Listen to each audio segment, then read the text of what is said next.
C'est à 22h GMT que ce vol spécial, affrété par les autorités guinéennes, a atterri à l'aéroport international Ahmed Sékou Touré de Conakry. À son bord, des ressortissants guinéens qui ont fui les conflits au Soudan.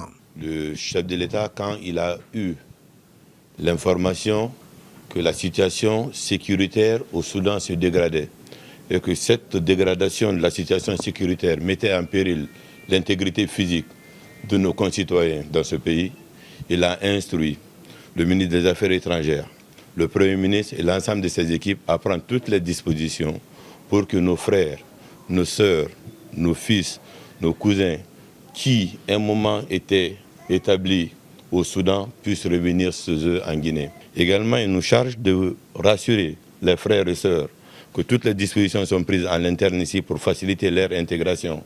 Depuis votre regroupement à Khartoum, jusqu'à votre transport par les bus, jusqu'en Égypte à Assouan, et d'Assouan à ce soir à Conakry, tout a été pris en charge 100% par le colonel Mamadi Doumbouya, le président de la transition.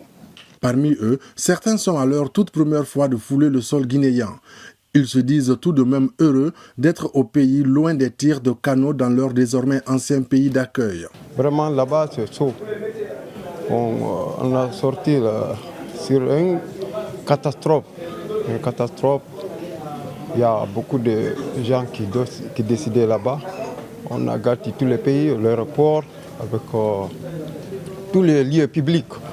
Alhamdulillah, on a bien traversé sans problème, mais seulement on a fatigué un peu sur la route. Mais Dieu merci, comme on a arrivé chez nous, alhamdulillah. Le gouvernement guinéen, à travers le ministre secrétaire général à la présidence, a promis que l'État va mettre tout en œuvre pour faciliter leur insertion socio-professionnelle.